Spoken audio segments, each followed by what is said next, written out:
आज आपसे बात करते हुए मेरा मन व्यथित है। आज पार्लियामेंट में, लोकसभा में विपक्षी मित्रों ने,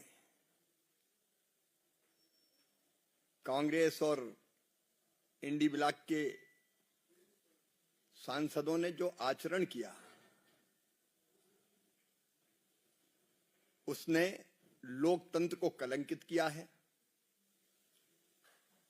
संसदीय मर्यादाएं तार तार हुई हैं। लोकतंत्र को भीड़ तंत्र में बदला है, गुंडा तंत्र में बदला है। आप जानते हैं कि विकसित भारत गारंटी फॉर रोजगार एंड आजीविका मिशन ग्रामीण, इस बिल पर चर्चा थी। कल चर्चा प्रारंभ हुई, रात के 1:30 बजे के बाद तक चली। पूरी गंभीरता से मैंने 98 माननीय सांसदों के विचार सुने और मैंने प्रारंभ में ही कहा था कि संसद कोई ईंट गारों का भवन नहीं, लोकतंत्र का पवित्र मंदिर है। इसमें चर्चा होना चाहिए, सार्थक चर्चा होना चाहिए, क्योंकि चर्चा ही लोकतंत्र के प्राण है।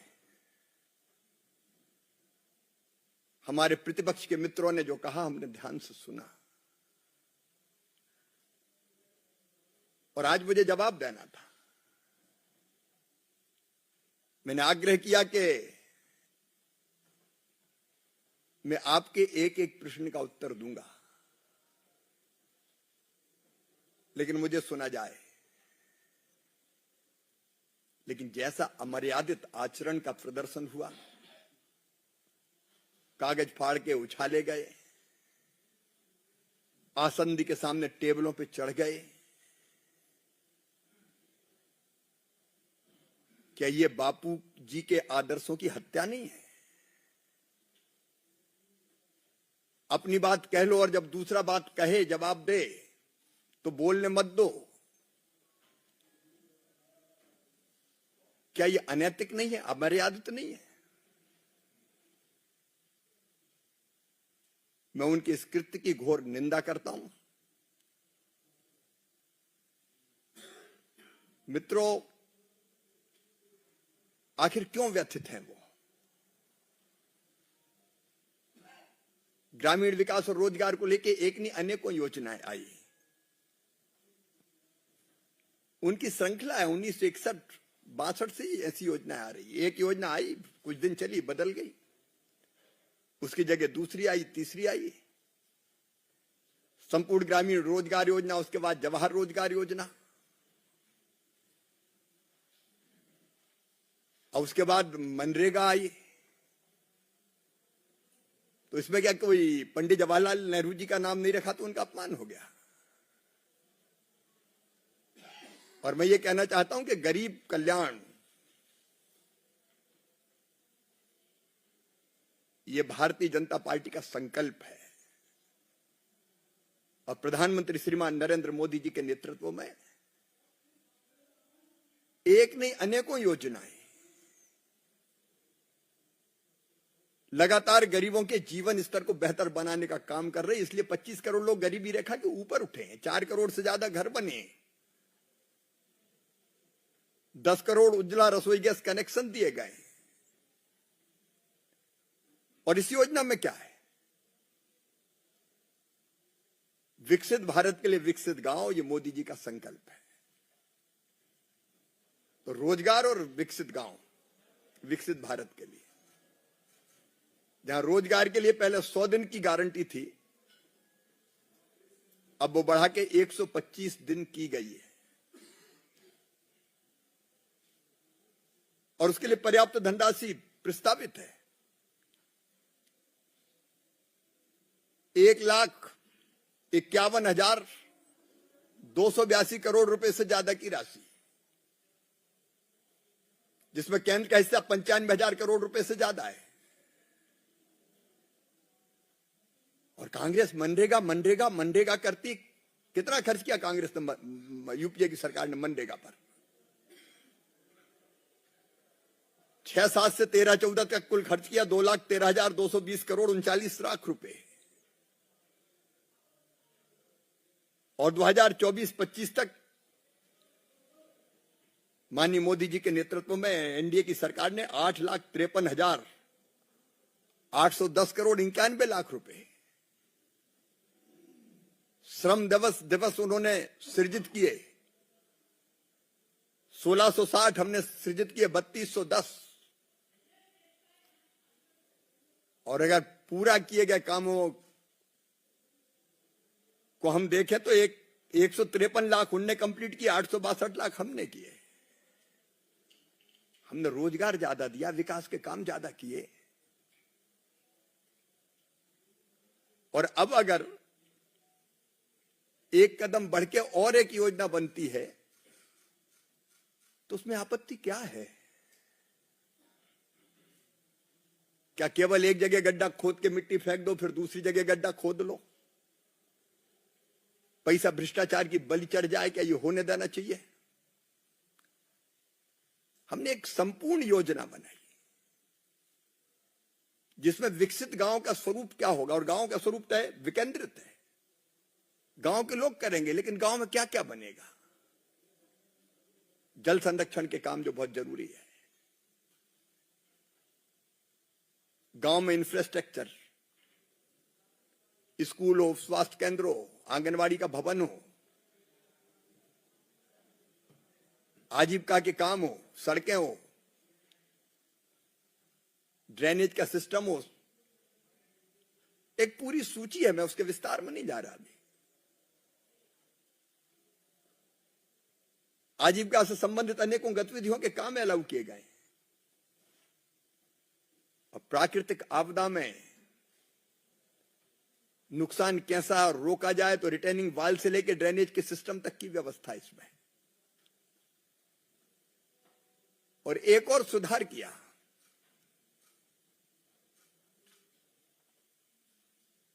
इसमें तय किया कि जो फंड से उसका वितरण न्यायपूर्ण होना चाहिए। अगर किसी पंचायत का सरपंच ज्यादा एक्टिव है, वो ज्यादा धन ले जाता है। कोई कम एक्टिव है तो वहां ज्यादा विकास के काम और रोजगार की आवश्यकता होते हुए भी धन कम जाए। इसलिए तय किया कि एबीसी 3 ग्रेडिंग बन जाए, जो कम विकसित और रोजगार की जहां जरूरत क्या है ऐसी पंचायतें, एवरेज पंचायतें, और जब विकास बहुत हुआ है और रोजगार की जरूरत कम है वैसी पंचायतें। और इस ग्रेडिंग के आधार पर धन का वितरण हो। इसमें किसको आपत्ति हो सकती है? क्या आपत्ति है? बेरोजगारी भत्ता देने के प्रावधान को और पुख्ता किया गया। और यह भी कहा गया कि 15 दिन के अंदर अगर मजदूरी नहीं मिलती तो 0.05% फिर अतिरिक्त रोज देना पड़ेगा देर से मजदूरी देने के लिए। कमजोर वर्गों का विशेष रूप से ध्यान रखा गया। अनुसूचित जाति, जनजाति, अन्य कमजोर वर्ग, दिव्यांग बुजुर्ग। इसमें दिव्यांग बुजुर्ग उनके अलग गारंटी कार्ड बनेंगे, रोजगार गारंटी कार्ड अलग रंग के। उनको कम काम पर भी ज्यादा मजदूरी मिलेगी। अब मुझे समझ में नहीं आता कि मानवीय दृष्टि से जिन चीजों का ध्यान रखा गया है उसमें भी तकलीफ। जब यूपीए की सरकार थी तब शरद पवार जी कृषि मंत्री थे।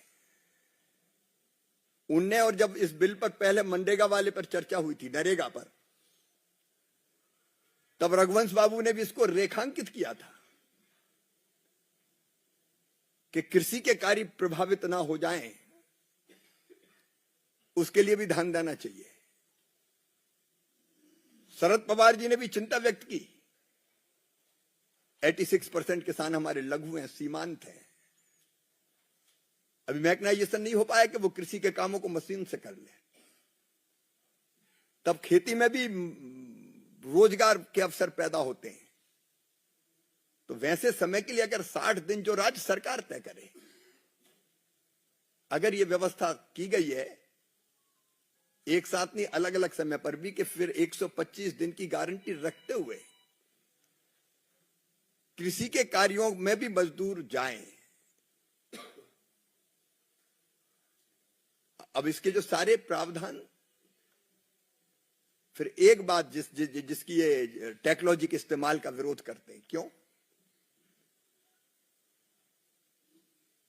क्या पैसा भ्रष्टाचार की बलि चढ़ने दिया जाए?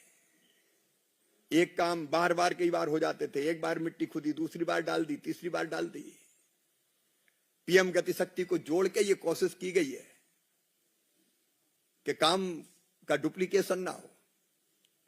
जहां काम हो रहा वो जगह ठीक है कि नहीं ये देख ले, नहीं तो एक बार पता चला कि बांध बनाने की, स्टॉप डैम बनाने की योजना बन गई, वहां पानी रुक ही नहीं सकता। तो पीएम गति शक्ति से जोड़ के आवश्यकता और उपयोगिता और टेक्नोलॉजी का इस्तेमाल करके दुरुपयोग को रोकने की कोशिश।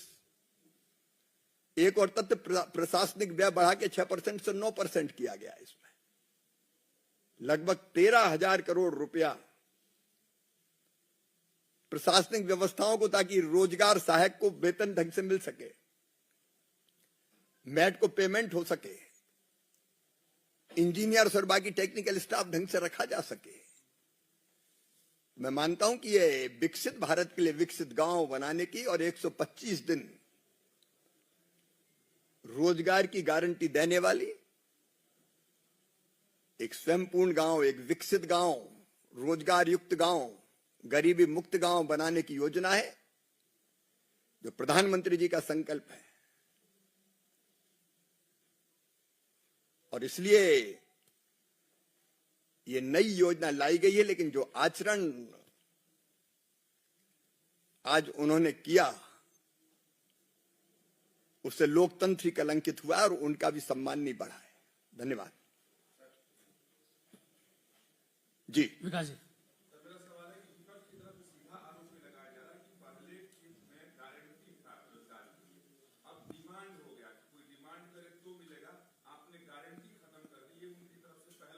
एक 125 दिन की गारंटी है, पहले 100 की थी, अब कानूनी गारंटी 125 दिन की है, कहीं खत्म नहीं की गई। कमलेश जी,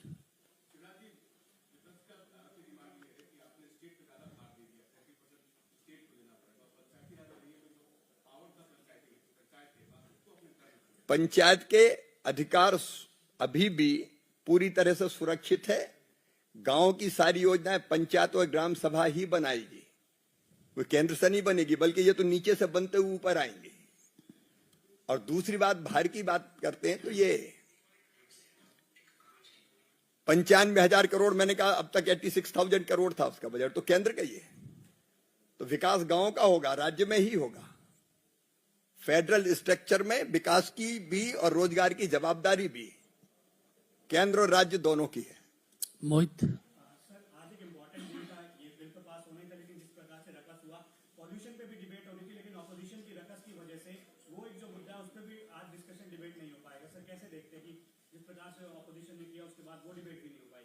उन्हीं की मांग थी, होनी चाहिए थी पर्यावरण पर चर्चा, लेकिन वो भी हंगामे की भेंट चढ़ गई। आमोद राय जी,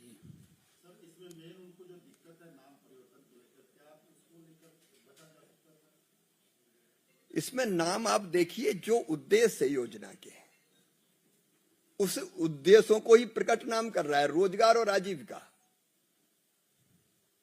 और मैं ये मानता हूं कि बापू जी के ही आदर्श है इसमें क्या आपत्ति है? अब अगर उसका शॉर्ट फॉर्म जी राम जी हो गया तो राम जी से इतनी चिड़काए को? विनीत,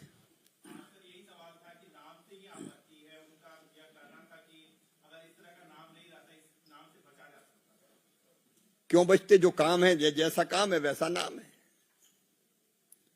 नवनीत जी,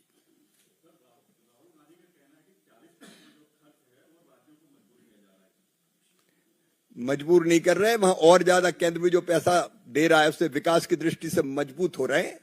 और मैंने पहले ही कहा कि विकास और रोजगार दोनों केंद्र और राज्य दोनों की जवाबदारी। ललित कांड पर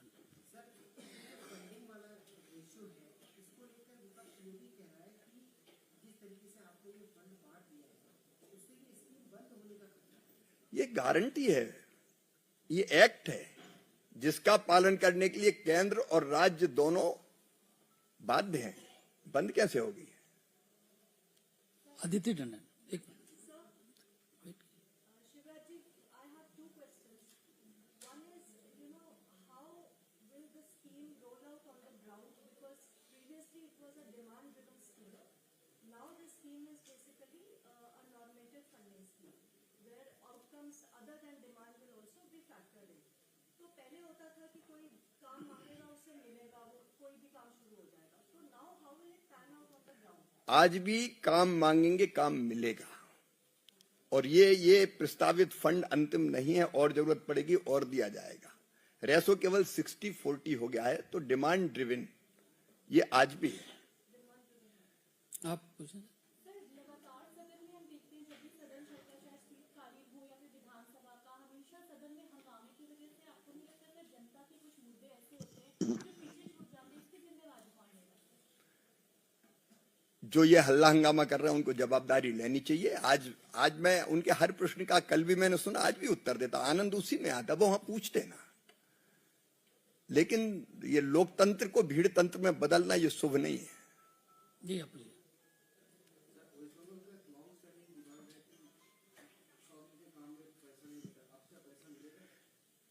वेस्ट बंगाल में योजना जारी करने के निर्देश जारी कर दिए गए हैं। विभा जी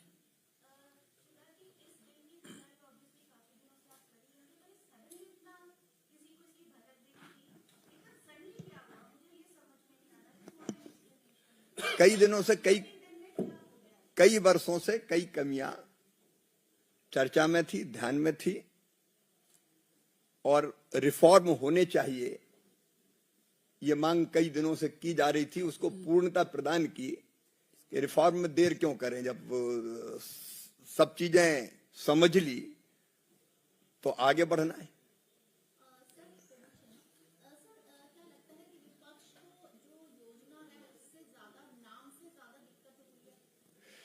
देखिए, जहां तक नाम का सवाल है, नाम तो उन्होंने कितनी योजनाओं के, स्वर्गीय पंडित जवाहरलाल जी के नाम पे रखे, स्वर्गीय इंदिरा जी के नाम पे रखे, स्वर्गीय राजीव जी के नाम पे रखे। तो नाम की सनक उनकी है, वो नाम के लिए मरते हैं, हम काम के लिए।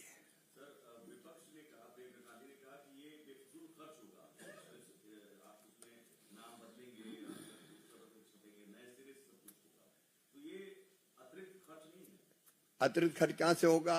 नाम तो उनने सैकड़ों रखे, और मैं बता सकता हूं कि जब जब उनकी सरकार आई उन्हें नाम बदल दिए। मैं दर्जनों मध्य प्रदेश के और छत्तीसगढ़ के नाम गिना दूं। दीनदयाल जी के नाम पे थे, बदल के फिर दूसरे नाम पे कर दिए।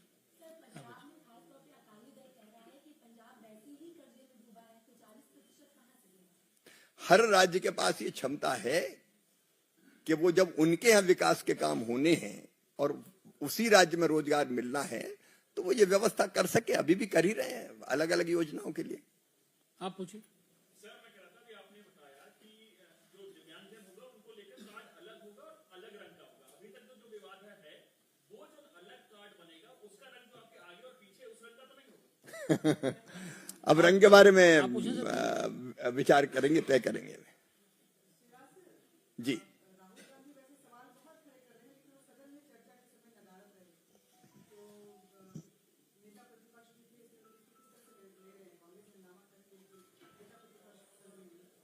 अब मैं ये बात भी दुखी मन से कह रहा हूं कि लोकतंत्र में नेता प्रतिपक्ष का और विपक्ष का अपना महत्व होता है। वो अपने आचरण से, अपने व्यवहार से उस महत्व को निरंतर कम करते चले जा रहे हैं। महत्वपूर्ण विषयों पर चर्चा हो, नेता प्रतिपक्ष गायब हो जाएं, और गायब भी ऐसे हो कि देश में ना रहे, विदेश में चले जाएं, फिर अचानक प्रकट हो जाएं। इससे पद की गरिमा को उन्होंने समाप्त किया है। चलिए, सबका बहुत बहुत धन्यवाद।